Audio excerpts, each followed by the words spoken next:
E trazendo para o contexto de empresa, eu percebi que é totalmente diferente. Então, quanto maior o meu e-mail, mais juridiquês eu usava, menos as pessoas me entendiam e não faziam nem questão de talvez entender.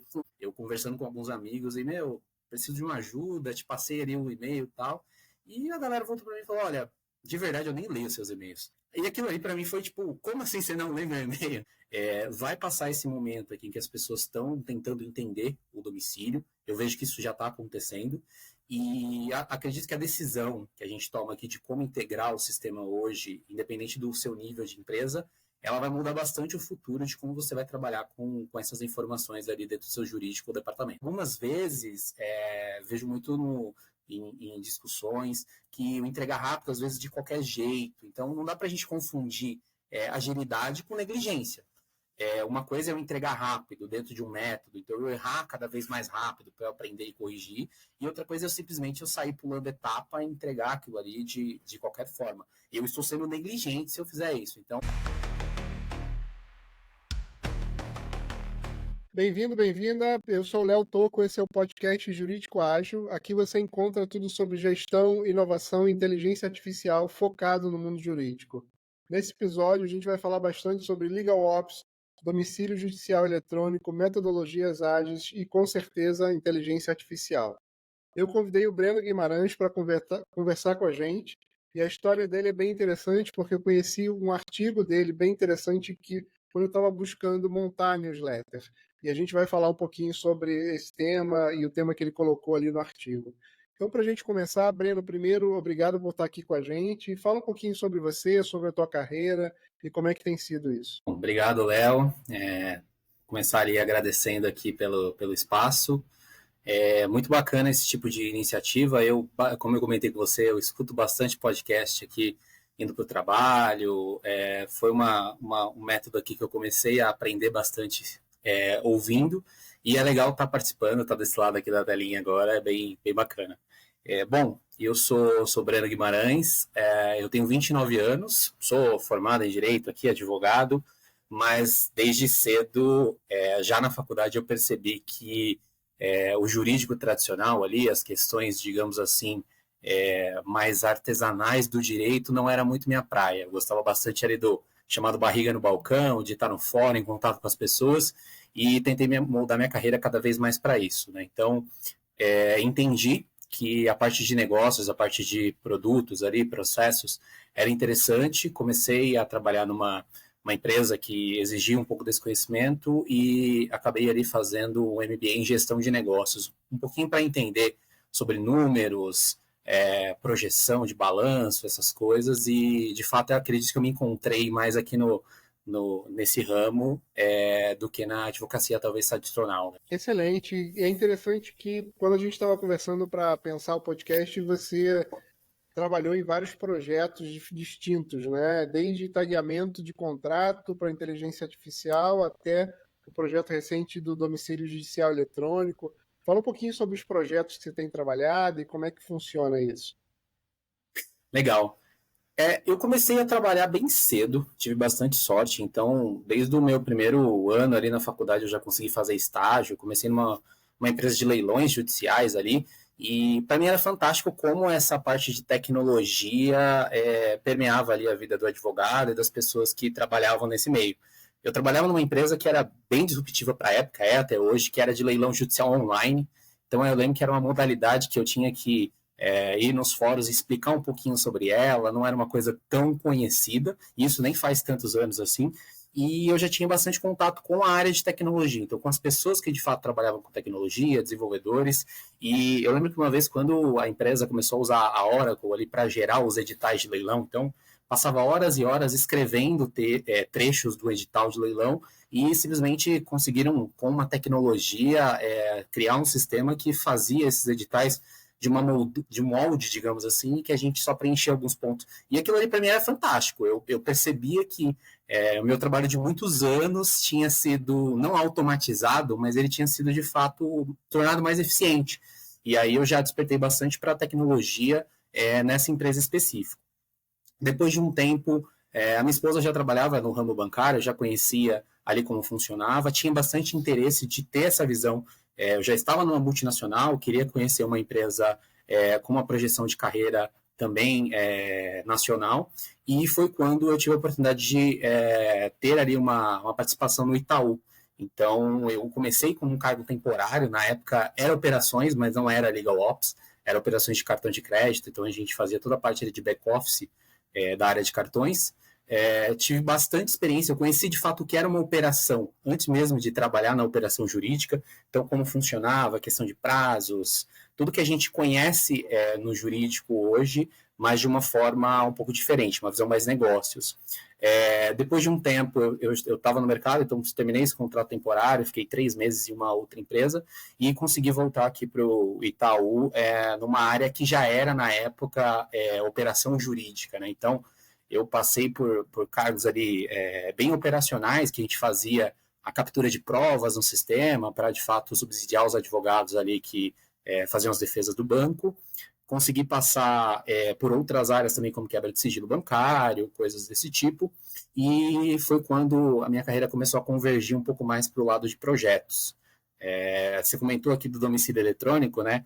É legal, acho que, destacar que o domicílio, para mim, não vou falar que é um sonho grande, mas ele é, de fato, a materialização de algo que eu vi muita gente trabalhando por muito tempo para trazer essa realidade para o judiciário, né? Então, eu lembro que lá em 2019, eu tinha o desafio de fazer o que a gente chamava de acordo de cooperação técnica, né? Então, como que a gente mostrava para o judiciário que existiam formas nas APIs, né, como o pessoal chama em tecnologia, de integrar com as empresas ou com os órgãos, que a gente conseguiria receber dados e documentos ali de uma forma mais estruturada, porque quando você você está num contexto ali talvez de demandas massificadas, você recebe muito documento, muita demanda em diversos pontos de contatos diferentes. Então, às vezes num documento escaneado, às vezes um PDF, isso é bem complexo para administrar. Então, foi uma frente muito interessante, a gente conseguiu falar com vários tribunais, aderir ali a vários acordos de cooperação técnica, e hoje o domicílio eletrônico, na minha visão, é a materialização de tudo isso, né? Então, o próprio CNJ ali, teve a parceria com a Febraban e com os tribunais, criando uma plataforma única para que a gente consiga ter o acesso ali a todas as intimações, as citações, e mais do que isso, eu vejo muita gente falando do domicílio, mas eu ainda vejo pouca gente falando dos dados que ele traz, né? Então, a gente vai entrar em algumas pautas aqui, aqueles de tecnologia, de inteligência artificial, mas, para mim, de fato, o brilho nos olhos do domicílio ainda são os dados que ele traz atrelado ali àqueles documentos, tá? Legal. Então, porque eu vejo agora o mercado jurídico, está todo mundo tentando entender como é que é essa questão de domicílio judicial eletrônico, como é que funciona. Pode causar um pouquinho de confusão, mas com certeza traz um benefício muito grande, né? Essa consolidação aí dos dados e tal. E você acha que é positivo desde que quando vocês começaram o projeto lá atrás e o que se consolidou agora, na visão de uma empresa, é muito positivo ter o domicílio judicial eletrônico, sobretudo pelos dados, você diz, pela consolidação dos dados que traz, ou como é que funciona? Qual que é a tua visão disso? Assim, na minha opinião pessoal, pelo menos todas as empresas que eu já conheci aqui ao longo da minha trajetória, tem muito essa questão de, por exemplo, como cadastrar os documentos de um sistema, como ter ali análises em cima daqueles tipos de documento, de processos, a própria questão ali de projeção do valor ali no balanço, né? Então, remoto, provável, calcular tudo isso é bem complexo, e quanto mais informação você tem sobre aquele tipo de demanda ali, seu trabalho acaba ficando um pouco, não digo mais fácil, mas talvez mais acurado de se fazer, né? Então, um dado bom, ele vai soltar um modelo bom, vai trazer ali uma informação muito boa para quem está consumindo. Então, quando eu olho para o domicílio, eu participo de algumas discussões, já vi outras pessoas do mercado falando ali sobre como integrar com o domicílio, como eles estão na fase aqui agora de ter um prazo ali para todas as empresas privadas de fato se cadastrarem no sistema, receber. Eu vejo que está todo mundo entendendo muito ali como isso vai funcionar, como vai colocar no seu contexto, mas eu acho que essa é uma hora boa também para a gente pensar não só no momento inicial, mas a gente projetar aqui o planejamento do departamento, da empresa, aqui de uma forma geral, como que a gente quer estar daqui a alguns anos, né? Então, existe a possibilidade eu já vi bastante empresa fazendo isso de recepcionar os documentos ali, os processos pelo front-end, né? Então pela tela ali que o usuário tem acesso, mas pouca gente talvez conhece a conexão que tem por trás ali, né, de tecnologia. Então é a própria API que você consegue receber todos esses documentos ali, todos esses dados de uma forma estruturada. Eu acho que essa parte de dados estruturados, para quem trabalha no dia a dia ali com a tecnologia, vê quanto é difícil de você conseguir montar um banco de dados com tudo isso. E é daí que sai todo talvez o sucesso ali estratégico das empresas, né? Então você consegue estruturar esses dados, você consegue ter uma clareza para tomar melhores decisões, utilizar isso. Então, na minha opinião pessoal, essa parte dos dados ela é bem importante. Vai passar esse momento aqui em que as pessoas estão tentando entender o domicílio. Eu vejo que isso já está acontecendo. E acredito que a decisão que a gente toma aqui de como integrar o sistema hoje, independente do seu nível de empresa, ela vai mudar bastante o futuro de como você vai trabalhar com essas informações ali dentro do seu jurídico ou departamento. Bem legal, porque talvez aquilo que a gente estava falando, hoje vai dar um pouquinho mais de trabalho, porque é uma coisa nova, que o pessoal tem que integrar e assim vai. Mas uma vez que você estabeleceu o contato, ali o canal, né, com o CNJ, essas informações vão conseguir trafegar de uma maneira mais rápida, mais fácil. E o que você está falando, você consegue trazer mais dados, né? Então você consegue montar um banco de dados maior e potencialmente cada vez mais dados vão ser trazidos. E a gente sabe que dado hoje em dia é tudo que a gente mais precisa para ter informações mais acuradas e tal. E aí eu lembrei uma coisa, você estava falando sobre desenvolvedores e tal, e na tua carreira você falou que antigamente você escrevia os e-mails para os desenvolvedores que parecia ali um parecer e a galera não lia, e você foi com o tempo percebendo até que os caras não liam e foi se ajustando aí, e hoje em dia você fala de vários temas aí que parece que você é um cara de tecnologia, digamos assim. Se você puder contar esse caso aí, achei que é bem interessante. Legal. Assim, primeiro para mim foi um choque. Quando eu comecei a trabalhar em empresas ali maiores, primeiro é um choque de cultura, né? Então, minha base corporativa foi toda nessa empresa de leilão, depois em um banco. Isso, de fato, para você pegar esse ritmo, entender como funciona isso para dentro de uma empresa, como eu comentei, eu gostava de ficar ali na parte de fórum, na parte da rua, né? De fato, ver o processo. Na época, eu não sou tão velho assim, mas eu trabalhei muito com processo físico, então fazia carga, tirava foto. É outra realidade do que você encontra ali nos tribunais para o que você trabalha dentro de uma empresa. E, na minha visão, pelo menos é o que eu sempre aprendi na faculdade, talvez certo ou não, que quanto mais técnico e quanto melhor o seu argumento ali, de fato, mais chances você tinha ali de ter um êxito naquele tipo de demanda. E trazendo para o contexto de empresa, eu percebi que é totalmente diferente. Então, quanto maior o meu e-mail, mais juridiquês eu usava, menos as pessoas me entendiam e não faziam nem questão de talvez entender. Então, acho que o feedback ele veio bem natural. Eu conversando com alguns amigos e, preciso de uma ajuda, te passei ali um e-mail e tal. E a galera voltou para mim e falou, olha, de verdade eu nem leio seus e-mails. E aquilo aí para mim foi tipo, como assim você não lê meu e-mail?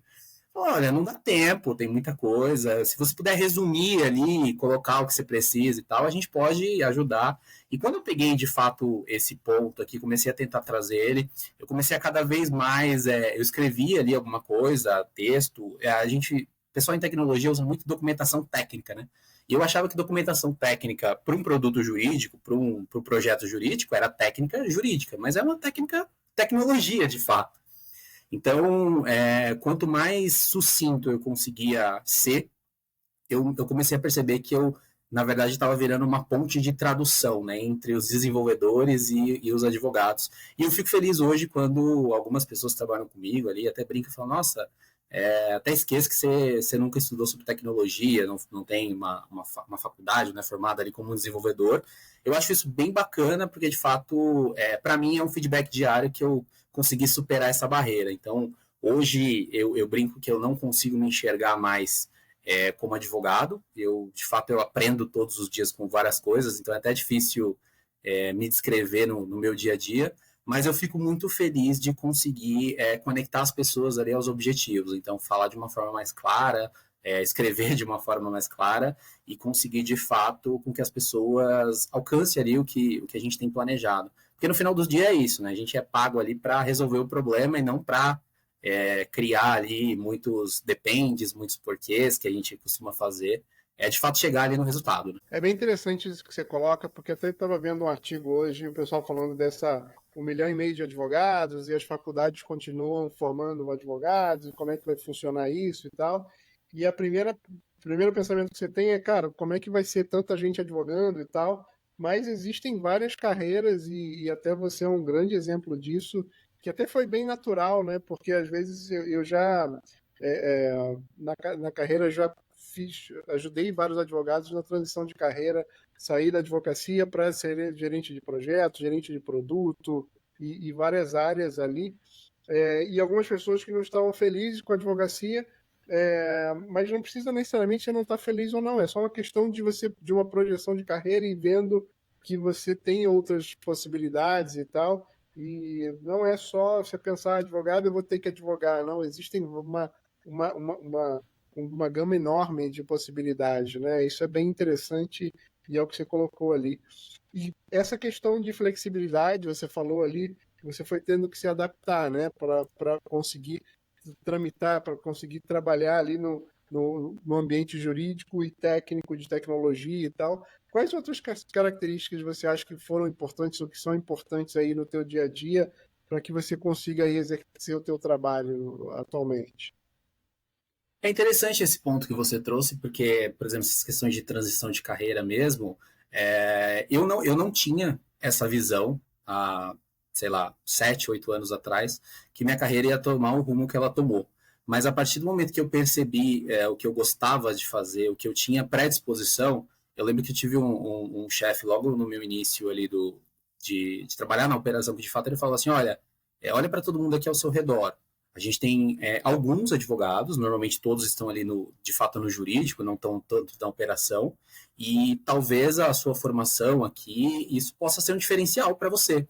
E de fato eu comecei a observar aquilo ali como um ponto de atenção ali. Então, só que eu percebi que também o que era meu diferencial muitas vezes poderia me auto-sabotar. Então eu tinha que ter outras competências e outras qualificações que, por exemplo, um engenheiro de produção, um matemático que trabalhava comigo, tinha isso fácil, desde a da graduação.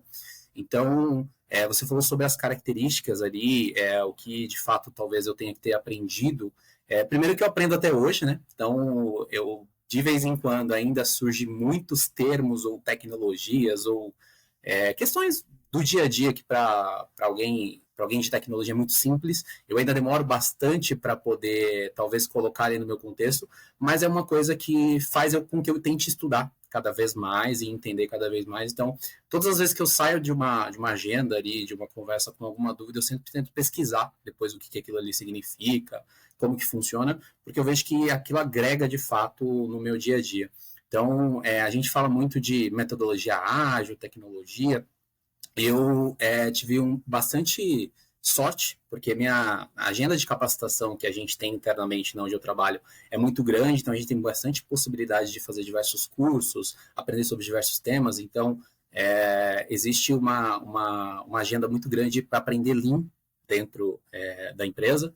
Então, hoje eu consegui aprender ali, estudar sobre, então fazer ali o Yellow Belt, poder trilhar ali digamos assim, a universidade corporativa para entender um pouco sobre Kanban, Scrum, todos esses métodos aqui que para a tecnologia é algo muito comum e para a gente que vem de uma formação diferenciada é um mundo novo. Mas quando a gente começa a olhar nessas aplicações ali, o pessoal fala muito do metodologia ágil, eu enxergo como uma caixa de ferramentas, de fato. Então, você tem ali uma bancada, uma caixa, com todos os tipos de métodos e ferramentas que você pode utilizar. Você precisa, de fato, utilizar todas aquelas ferramentas todos os dias? Não. Mas se você souber para que cada uma delas serve, como você aplica no seu contexto, você tem a chance, de fato, de resolver um problema ou chegar ali em alguma solução de algum questionamento de uma maneira um pouco mais simples e, de fato, olhando aquele problema de uma forma um pouco mais aprofundada. Então, eu diria muito que Lean, de fato, me ajuda bastante. E quando a gente vai olhar de onde vem, como funciona, aquela questão ali do manifesto ágil aqui para as questões de Scrum e tal, a gente percebe que se aplica em vários contextos e por que não no jurídico, né? Quando a gente traz para o nosso trabalho diário, seja para a operação, ou seja para o jurídico de fato, tem muita similaridade. Então é essa similaridade que a gente consegue trazer para o nosso contexto e aplicar as melhores práticas. Então, isso de fato me elevou bastante pessoalmente, não só em carreira, para eu conseguir enxergar um pouco mais além daquela minhas 4 linhas tradicionais, digamos assim. Espero que você esteja gostando do podcast. Quero te deixar um recado rápido. Se você está buscando dobrar a tua produtividade do teu time através da inteligência artificial, sobretudo a inteligência artificial generativa, eu posso te ajudar. Eu tenho um curso avançado de ChatGPT, criação de prompts jurídicos e criação dos robôs ou os assistentes jurídicos. Além disso, eu tenho feito vários workshops em escritórios e departamentos jurídicos e também estou lançando uma plataforma de inteligência artificial generativa bastante segura e fácil de utilizar. Pela parte de gestão, se você está buscando ter uma gestão ágil, focada e colaborativa, com diminuição do estresse e aumento do engajamento do teu time, eu também tenho um curso e também uma consultoria de implementação. Eu vou deixar os links aqui embaixo com mais informações para você consultar depois. Agora vamos voltar para o podcast. É bem legal isso, inclusive foi o que me chamou a atenção no teu artigo, né? Quando eu procurando ali artigos para newsletter, eu falei, cara, esse artigo do Breno e a gente não se conhecia, eu falei, cara, sensacional, porque ele fala de mapeamento de fluxo, de entender o processo, entender o fluxo e que isso é possível no mundo jurídico, e é um dos temas que eu tenho tentado mostrar e expandir esse tema, e você falou com bastante propriedade. E é legal porque as grandes empresas e até os grandes escritórios, é importante entender que isso é crucial hoje em dia, né? Não dá para você tentar resolver questões ou melhorar processos e melhorar a tua operação se você não mapear, não tiver esse entendimento de como é que está o fluxo e tal. E até queria que você colocasse, expandisse um pouquinho mais sobre esse tema, baseado nas tuas experiências da importância do mapeamento ali, do fluxo, do entendimento do dia a dia, porque às vezes a gente acha que solução para tudo é colocar tecnologia, não, vamos colocar tecnologia, e às vezes não, às vezes é entendimento do que está acontecendo, entendimento de que pode ser diferente, entendimento de que pode ser simplificado, e aí vem ali, que você falou de Green Belt, de Yellow Belt, que é basicamente buscar ali a melhoria contínua e buscar o alinhamento do processo. Então, eu queria que você falasse um pouquinho mais no contexto jurídico, no teu dia a dia, o que você vê de possibilidades e ganhos quando você aplica essas técnicas. Legal, legal. Esse artigo em específico foi bem bacana, porque ele surgiu ali de acredito que a gente conversou aqui, né? O Paulo Samico, muita gente conhece ele, eu tive a oportunidade de conhecer ele ali na Fenalol, então ele estava ali divulgando um livro que é o de Legal Operation, muito bom. Eu já vivenciava aquilo ali na prática, mas como eu disse, cada vez mais eu queria entender, talvez ali os fundamentos, os conceitos básicos, como aquilo ali era feito em outras empresas e fazia muito sentido para o meu contexto. E dali surgiu, de fato, o convite para publicar esse artigo ali no J-Info, né? Então ele tem uma coluna bem bacana ali com outras pessoas. E na época, quando esse convite foi feito, a primeira coisa que eu pensei é que eu já tinha lido muito artigo bom, existe muito material legal no mercado, mas assim, olhando mais talvez para o meu lado de formação jurídica, a minha dificuldade inicial para começar sempre foi os nomes das metodologias. Então eu acho que para quem não é do direito, talvez é escutar um termo técnico e torcer o nariz para tipo, olha, isso aqui não é meu trabalho, não é.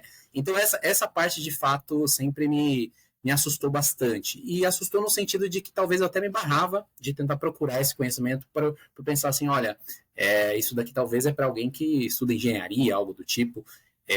E quando a gente rompe essa primeira barreira de buscar esse conhecimento, fica muito claro que a gente consegue aproveitar muito esses conteúdos para o nosso dia a dia. Então, quando eu pensei em escrever sobre otimização de processos jurídicos ali, né? E quando eu digo processo, eu não digo o processo de fato no tribunal, estou falando do processo interno, né? Dos fluxos.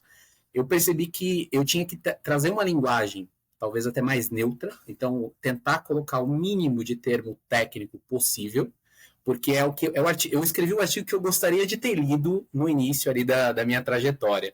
Então, se você olhar aquela estrutura, e agora falando do bastidor daquele artigo ali, você vai ver que aquilo ali é um PDCA perfeito ali, a forma da estrutura do PDCA. Só que eu tentei transformar aquilo ali em uma linguagem talvez até mais acessível, para que as pessoas vejam que de fato, olha, dá para eu aplicar isso aqui no meu dia a dia, independente se eu tenho um contexto de empresa de médio, grande porte, de escritório jurídico ou qualquer outro contexto. Óbvio, não é uma receita de bolo ali, mas é uma forma que você consegue, se você extrair alguma coisa daquele artigo ali, você consegue mudar seu dia a dia. E o mapeamento de processos, de fato, para mim é isso. Quando eu comecei a estudar mais sobre, aplicar no meu dia a dia, eu comecei a perceber que é legal, dá para resolver muito problema sem um método padronizado, mas dá para você ser muito mais assertivo e sofrer muito menos se você tiver ali uma forma padronizada de trabalhar, não pular etapas, conseguir ter uma visão do começo e do fim do processo. Então, em mapeamento, o pessoal fala muito do as easy to be, né? Então, olhar o estado anterior para planejar um estado futuro. E eu acho que muita gente confunde no ágil, falando talvez mais um pouco do meu dia a dia prático aqui, com entregar rápido e algumas vezes vejo muito em discussões que o entregar rápido às vezes de qualquer jeito. Então não dá para a gente confundir agilidade com negligência. Uma coisa é eu entregar rápido dentro de um método, então eu errar cada vez mais rápido para eu aprender e corrigir, e outra coisa é simplesmente eu sair pulando etapa e entregar aquilo ali de qualquer forma. Eu estou sendo negligente se eu fizer isso. Então, o que o mapeamento de processos, metodologia, tudo isso me ensina no dia a dia é que, de fato, você estruturar uma proposta. Primeiro que você clareia seu pensamento, você consegue saber, olha, eu estou no ponto A e quero chegar no B e estou vendo esse caminho, porque a parte mais difícil é começar, né? Então é você olhar aquele problema e falar, como que eu resolvo isso agora? A partir do momento que você desenha ali, coloca no papel, eu sou muito visual. A gente conversou ali sobre o Scrum e sobre o Kanban. Eu gosto muito de olhar, eu vi seu quadro ali atrás, é basicamente o que eu gosto de fazer, é olhar minhas tarefas ali de fato e pensar de uma forma estruturada como eu movo da primeira coluna ali para a última e me planejo sobre isso. Então, para mim foi muito adequado e eu tenho certeza que para quem tem interesse ali de conhecer, entender um pouco mais, saber um pouquinho dessas metodologias, alguma coisa você consegue aplicar no seu dia a dia, independente se você trabalha com tecnologia ou não.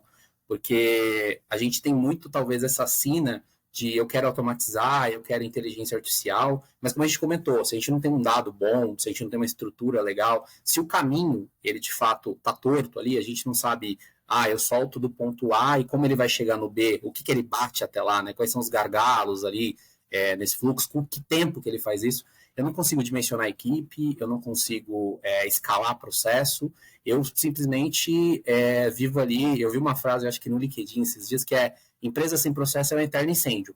Não lembro vou dar os créditos aqui porque eu não lembro de onde eu vi isso, mas para mim faz muito sentido. Se você pode até entregar aquele resultado de uma forma reiterada, mas se você não tiver um processo de fato estabelecido, você vai sempre ter ali aqueles pontos de retrabalho, né? Que é o que a gente de fato quer evitar, né? A gente quer ser cada vez mais eficiente com o menor custo possível ali.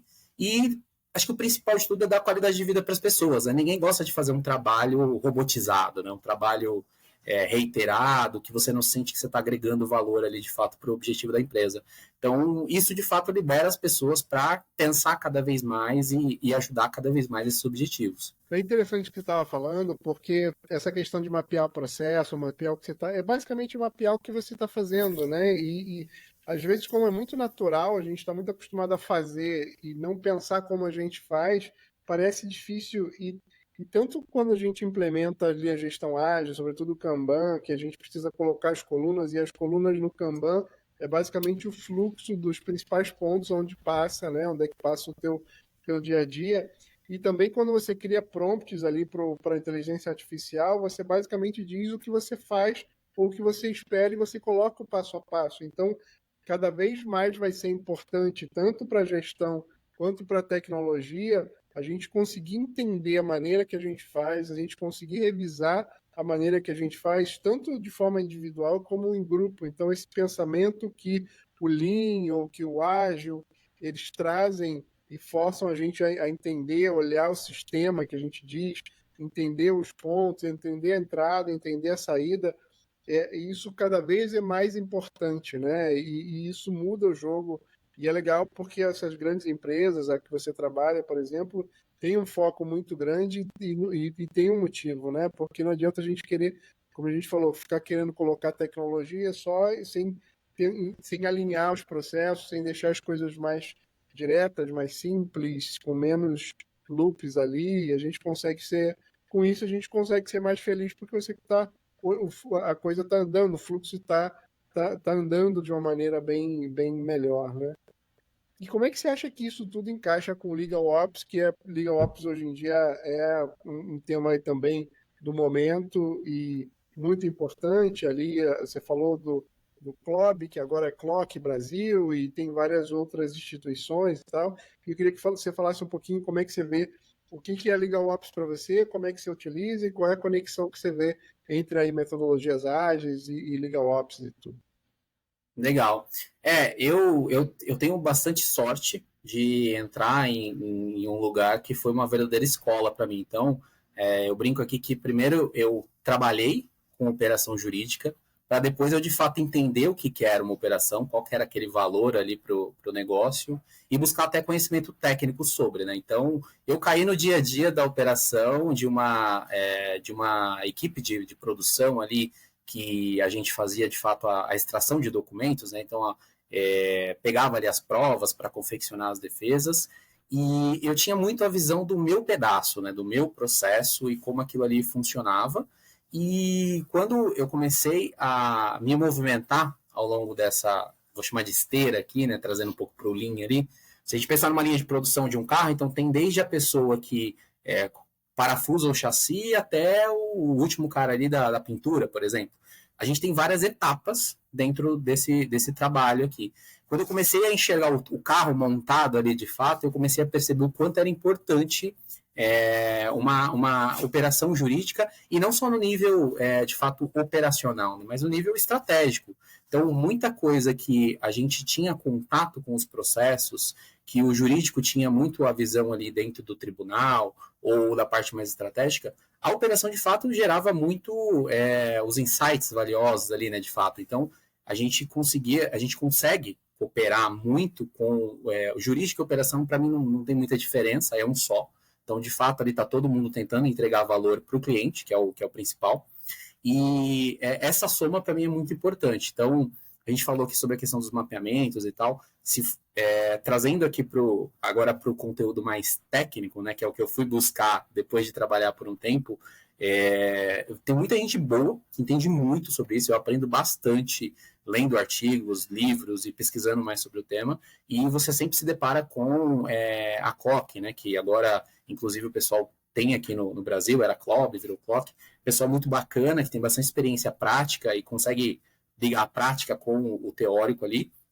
E tem um ponto da mandala ali, que são as 12 competências da operação jurídica, que eu acho muito interessante, que é a gestão do conhecimento.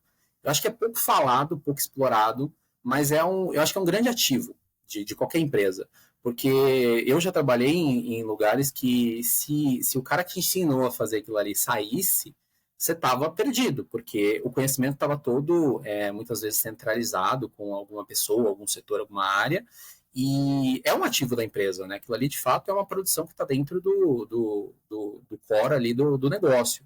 E todas essas competências, para mim, que traz dentro de Legal Operation, claro, cada competência ali depende do contexto, todo mundo tem aquela questão ali de, precisa aplicar tudo para ser ou não ser, questão de controladoria. Eu acho bem legal essas discussões, mas para mim cada ponto que é explorado por uma área de operação, ele traz muito valor ali para o negócio. Então, eu vejo muito essa sinergia, não consigo enxergar só jurídico ou só operação, para mim é tudo parte da empresa, então aquela história de você ser parceiro do negócio, eu acho que na verdade você tem que ser um negócio. No final do dia, a gente está ali para atender o cliente e vender qualquer produto. Então, se a gente trabalha numa loja de carro, a gente está ali para vender o carro, você não é o jurídico daquela loja. no final das contas, o objetivo é sempre esse. Então, essa integração, essa parte estratégica, que é essa sinergia que a área de operação jurídica tem com outras áreas, inclusive, né, porque você dialoga com diversas outras áreas para atingir aquele objetivo, para mim é sensacional. E julgo dizer aqui que foi talvez isso que me manteve muito mais voltado para essas frentes, é o que brilhou meus olhos de verdade. Então, talvez o meu contato humano ali, como a gente brinca no direito, barriga no balcão, né, que é o cara que vai no fórum, faz toda essa parte, eu encontrei muito isso na operação. Então, o dia a dia é muito dinâmico, você aprende muitas coisas novas todos os dias, você tem essas questões dos treinamentos que eu comentei aqui de outras competências. Essa multidisciplinaridade, de fato, expandiu muito minha visão de mercado, que foi até, inclusive, por isso que eu fui tentar estudar mais sobre negócios.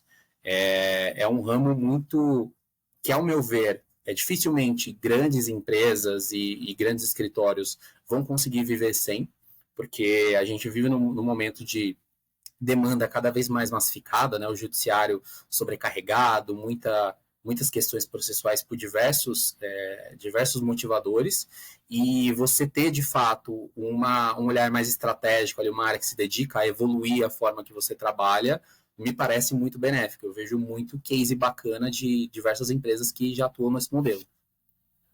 E é bem interessante isso que você está comentando, porque além do serviço sair melhor, porque ele está integrado e cada um fazendo uma parte que conhece mais, as pessoas conseguem trabalhar de forma mais feliz, né? Porque quem é o advogado que gosta de fazer os pareceres, gostam de fazer as peças, eles conseguem focar enquanto tem outras pessoas que estão fazendo outras partes que são importantes e cada um tem o seu gosto, não tem certo nem errado, né? Tem gente que se adapta melhor para fazer determinado tipo de trabalho, outra que gosta de se adapta para outro trabalho. O importante é que no todo o trabalho seja entregue. Então, além de melhorar o fluxo, que a gente estava falando bastante de fluxo, você tem ali uma felicidade maior, e felicidade é super importante, apesar de parecer que não, é super importante no dia a dia de trabalho aí, do dia a dia. O que você pode deixar aí de sugestão e todos você tem estudado bastante, como você tem colocado aí, sobre essa parte de linha, essa parte de ágil e legal ops? Como é que você vê, o que você vê de novos projetos e o que você pode deixar aí para o pessoal que está interessado e que de repente está escutando e falar, poxa, realmente o Breno tem uma outra área que eu nem sabia que existia ou que é uma possibilidade. O que você pode deixar aí para a galera? Legal. Essa questão de áreas que não existiam, hoje, eu não comentei ali no início, mas meu papel ali, meu cargo funcional, digamos assim, ele é engenheiro de processos. Então, imagina para eu explicar para minha mãe que eu estou como engenheiro em uma instituição financeira e que eu me formei em direito. É aquela bagunça. Mas quando você vê o poder disso no dia a dia, a multidisciplinaridade de fato na prática é muito interessante. Então, fala muito hoje de inteligência artificial, eu acho que é um ramo bem promissor, mas quando você tem um contato prático, acredito que você já tenha feito isso, conversa com várias pessoas e trabalha com isso. Quando pede para um desenvolvedor ou para um cientista de dados abrir um código ali para você e te mostrar como que é por trás de uma inteligência, é um mundo, aquilo ali é extraordinário. E você, de fato, entender como aquilo ali funciona, não cheguei nesse nível ainda, espero uma hora conseguir fazer isso, mas, de fato, te prepara para fazer melhores perguntas. Então, quando a gente está no dia a dia ali de um serviço mais técnico, por exemplo, a gente tem muito aquela de que, olha, eu preciso de tal coisa. Então, se a gente... Quando você, voltando a falar aqui do Lean, né, você fala ali, tem a frase do Henry Ford que ele fala que se ele perguntasse para o cliente dele o que o cliente queria, ele ia falar que queria cavalo mais rápido, não que ele queria um carro, né? Então isso é bem interessante, porque de fato quando chega ali os pedidos, as necessidades, muitas vezes ele vem de um viés daquela pessoa, de olha, eu preciso daquele botão colorido. E, na verdade, ele nem precisa, ele não quer apertar aquele botão, ele quer simplesmente resolver um problema e ele acha que o botão resolve aquele problema ali. Então, quando a gente se provoca a conhecer um pouco como as coisas funcionam, entender ali os fluxos, acredito que extrair muito a dor do cliente ali que ele quer resolver, você de fato se coloca no lugar ali daquele cliente e leva aquilo ali para outro patamar. Então, essas questões práticas para mim são fundamentais. Quem tiver a oportunidade de participar de treinamentos, de cursos, estudar sobre temas que não domina, você se coloca talvez até um grau de humildade de tipo, olha, eu de verdade eu não sei muita coisa e cada dia eu estou aprendendo mais e como isso é importante. Então, eu tenho muita sorte de trabalhar com bastante gente bem preparada e bem técnica nas suas áreas, e isso me faz repensar todos os dias como fazer melhor ali a minha atividade. Então, quando você trabalha ali com dados, com números, principalmente para quem é do direito, talvez não curta muito essa parte, eu também nunca fui muito chegado, você se coloca, você começa de fato a validar ali o que você acredita que faz sentido e descobrir muita coisa que eu estou tendo uma visão equivocada. Então você prova para si mesmo que você começa a contar uma história ali com mais assertividade, né? Então é muito interessante isso para a gente que trabalha numa questão que sempre é muito mais técnica. Quando você traz outras pessoas com outros tipos de visão, você atinge de fato um outro nível ali. Você começa a responder perguntas e formular esses questionamentos de uma forma totalmente diferente. Eu acho muito interessante isso. Excelente. Ouvindo você falar, é bem interessante isso.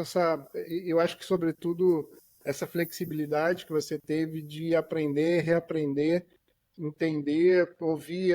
Esse caso tão interessante da maneira que você escrevia, é um bom exemplo, e você teve que se adaptar. Eu acho que a flexibilidade é uma das maiores qualidades que a gente pode ter. E você hoje, talvez não de forma pensada, planejada, cara, você assim, mas você foi se adaptando, sendo flexível, e hoje você trabalha numa área que você gosta, que você se encontrou, e que você vem descobrindo várias possibilidades, e é o que você falou, aprendendo coisas que talvez você nunca tinha pensado que existissem ou que seriam possíveis, né? Então, eu acho que essa flexibilidade é sensacional e está sempre pronto para aprender, né? Eu acho que o teu conhecimento técnico jurídico é super importante porque traz essa base toda, mas também tudo que você veio aprendendo pela tua disposição de entender como é que funciona e quero aprender e o que mais pode ser feito para melhorar é sensacional. E eu acho que essa foi a ideia da gente trazer essa conversa, trazer o pessoal para conhecer o teu trabalho, a tua carreira, porque com certeza serve de inspiração e de ideias e de insights para outras pessoas que vão estar escutando aqui e com certeza vai ser interessante.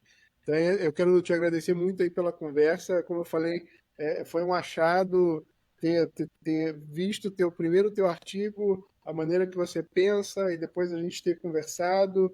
Então eu queria agradecer pela parceria e por você ter compartilhado aí tuas ideias, tuas visões. Eu tenho certeza que é o que você falou, estava ouvindo o podcast, o primeiro podcast ali, gerou alguns insights para você, coisas que você não estava pensando. Eu tenho certeza que agora o pessoal escutando agora o teu podcast, o nosso podcast falando, vão gerar alguns insights e essa é a beleza da coisa, a gente ir gerando coisas novas e conseguindo aportar alguma coisa para cada pessoa, né? Legal, legal. Eu que agradeço aqui pelo espaço. Como eu disse, eu escutei aqui o primeiro episódio do podcast aqui com o Paulo, e é muito interessante você ver as pessoas ali que têm talvez a mesma carreira ali que você teve em algum momento, uma formação similar, e como isso é de fato multidisciplinar, né? Como você consegue caminhar para outras frentes. Então, hoje ele trabalha ali com inteligência artificial, vejo muita gente que está em vários ramos que a gente nem imaginava que poderia existir ali para o direito em específico. Então, você olha ali o radar que tem ali da B2L, que mostra a quantidade de empresas que fazem serviços de tecnologia para o jurídico, cada vez aumenta mais. Então, com isso vem um mundo de fato de oportunidade. Então, a gente vê muito a comparação de a inteligência artificial vai substituir o profissional X ou Y. Isso normalmente vai substituir o advogado. Vai de fato mudar a forma como a gente trabalha, mas se a gente tem esse interesse de aprender um pouco sobre outros temas. E a gente vai querer mudar, de fato, a forma como a gente trabalha. A gente vai querer trabalhar numa performance melhor, ter mais tempo ali nos finais de semana para pensar em outras coisas. Então, de fato, a gente muda totalmente o nosso modo de pensar. Então, obrigado você aí pelo espaço. Espero que alguma coisa aqui que a gente comentou desperte aqui algo bom para as pessoas que estão ouvindo e fico à disposição para quem quiser trocar uma ideia, LinkedIn, a gente pode ir conversando, porque quando você está procurando ali o seu objetivo de carreira, está se encontrando, de fato é uma jornada talvez até bem solitária.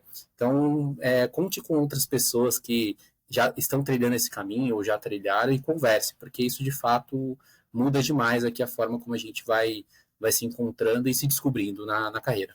Sensacional. Essa foi então a conversa aí com o Breno Guimarães. Eu vou deixar o LinkedIn dele e o artigo sensacional para vocês lerem ali nas referências do podcast. Então, espero que você tenha gostado bastante. Aproveita para se inscrever no nosso canal, no Spotify, no YouTube. Se você puder ajudar a gente também compartilhando o podcast nos teus grupos de WhatsApp, seria sensacional. Obrigado, Breno, mais uma vez. E a gente até Valeu, obrigado. no próximo podcast. Um abraço.